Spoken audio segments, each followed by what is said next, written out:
Early operating systems allocated memory in a straight line.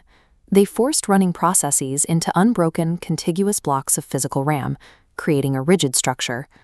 As processes open and close, they leave scattered gaps of free memory. This is external fragmentation. Because these physical gaps were isolated, a new large process could be starved of memory, even if the sum of those empty spaces was technically enough to run the program. This rigid, contiguous memory allocation completely bottlenecks the entire system capacity. Resolving this required a design that separates logical memory from the physical layout of the hardware. A contiguous logical memory block divides into equal-sized pieces. This is paging, replacing unbroken layouts with uniform blocks. By standardizing these sizes, the operating system distributes them non-contiguously, fitting them into any available gap across the physical RAM. The terminology is specific. The blocks of logical memory belonging to the process are called pages. The physical memory blocks they occupy on the hardware are called frames. Because a page and a frame are the exact same size, external fragmentation is removed.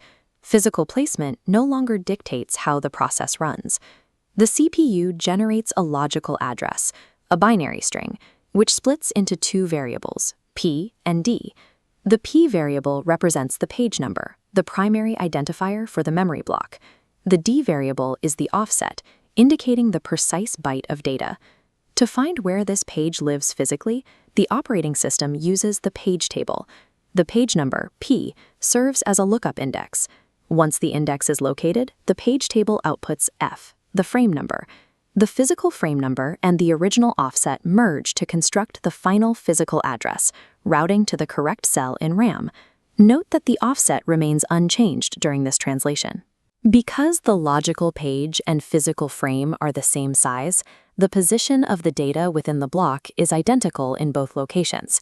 While address translation handles scattered physical memory, it can lead to internal fragmentation. If a process does not fill its final fixed size page, that remaining space remains empty and unusable. Looking at a single page table entry, it houses several operational flags. Protection bits manage permissions, reading, writing, or executing. The reference bit tracks access frequency.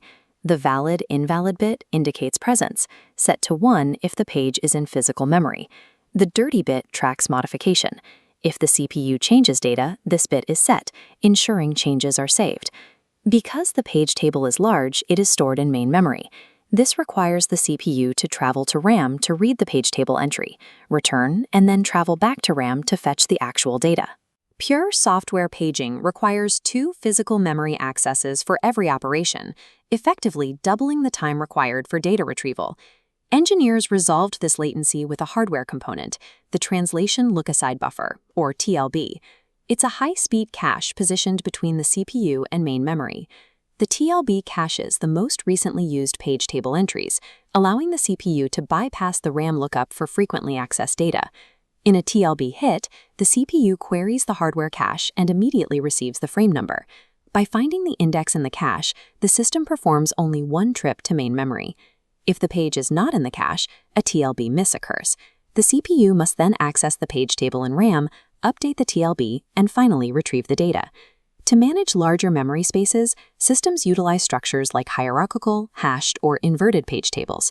Regardless of the software table's complexity, the hardware TLB is the primary mechanism for maintaining system speed. The TLB makes paging computationally viable by minimizing the latency associated with memory-based lookups. Even with optimized translation, physical RAM is finite. When it reaches capacity, the system must accommodate additional data. Swapping utilizes secondary storage, a disk, as a backing store. When RAM is full, the OS identifies inactive data and performs a swap out, writing that data to the disk. This clears a physical frame in RAM, allowing urgent data to load. If the CPU requires moved data, the valid bit triggers a miss, and the OS performs a swap in from disk.